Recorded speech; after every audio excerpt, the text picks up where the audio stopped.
ധന്യനായ ഏകാധിപതിയും രാജാതി രാജാവും കർത്താതി കർത്താവും താൻ മാത്രം അമർത്യതയുള്ളവനും അടുത്തുകൂടാത്ത വെളിച്ചത്തിൽ വസിക്കുന്നവനുമായ നമ്മുടെ വാഴ്ത്തപ്പെട്ട കർത്താവായ യേശു ക്രിസ്തുവിൻ്റെ ധന്യനാമത്തിൽ എല്ലാ പ്രിയപ്പെട്ടവർക്കും സ്നേഹവന്ദനം. ഇത് പ്രഭാത സന്ദേശം.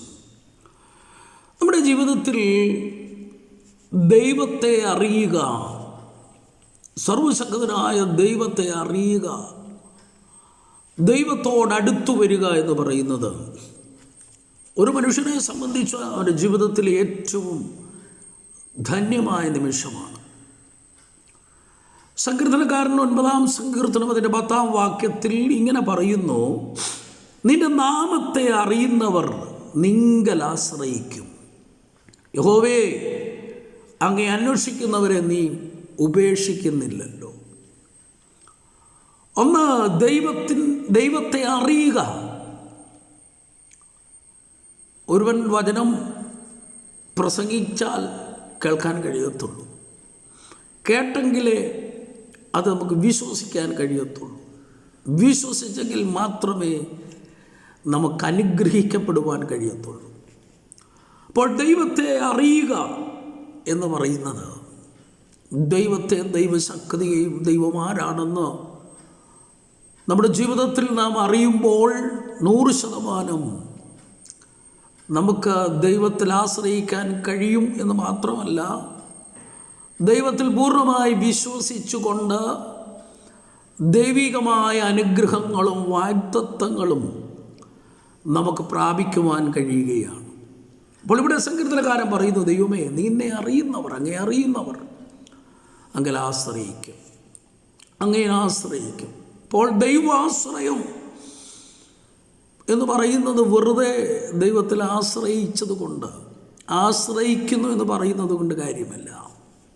ദൈവം ആരാണെന്ന് തിരിച്ചറിയുവാൻ ദൈവപ്രവൃത്തി, ദൈവത്തിൻ്റെ അത്ഭുത പ്രവൃത്തി, സങ്കീർത്തനക്കാരൻ പാടിയതുപോലെ ദൈവത്തിൻ്റെ അത്ഭുത പ്രവൃത്തികൾ, ദൈവം ചെയ്ത ഉപകാരങ്ങൾ, ദൈവം ചെയ്ത നന്മകൾ, ശത്രുവിൻ്റെ കയ്യിൽ നിന്ന് വിടുവിച്ചത്, ശത്രുവിൽ നിന്ന് സംരക്ഷിച്ചത്, ആമേൻ, മരണവാസങ്ങളിൽ നിന്ന് വിടുവിച്ചത്, ദൈവത്തിൻ്റെ അത്ഭുത കരങ്ങൾ, ദൈവം ആരാണെന്ന് തിരിച്ചറിയുന്ന ഒരുവൻ 100% ദൈവാശ്രയമുള്ളവനായി തീരുകയാണ്. അങ്ങനെ ദൈവത്തിൽ ആശ്രയിക്കുന്ന ഒരു വ്യക്തിയെ സംബന്ധിച്ച് സങ്കീർത്തനക്കാരിവിടെ പറഞ്ഞിരിക്കുന്ന ഒരു പ്രാർത്ഥനയാണ്: യഹോവേ, അങ്ങേ അന്വേഷിക്കുന്നവരെ അങ്ങ് ഉപേക്ഷിക്കുന്നില്ലല്ലോ. ദൈവത്തെ അന്വേഷിക്കുന്നവരെ, ദൈവത്തോടടുത്തു വരുന്നവരെ ദൈവം ഉപേക്ഷിക്കുന്നില്ല. അപ്പോസ്തലൻ പറയുന്നു: ദൈവത്തോടടുത്ത് ചെല്ലുവീൻ, എന്നാൽ അവൻ നിങ്ങളോടും അടുത്ത് വരും. അടുത്ത് വരുന്നൊരു ദൈവം, അടുത്ത് നിൽക്കുന്നൊരു ദൈവം.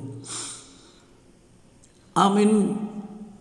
ദൈവം ഒരു നാളും നമ്മളെ കൈവിടുകയില്ല, അനാഥരായി വിടുകയില്ല.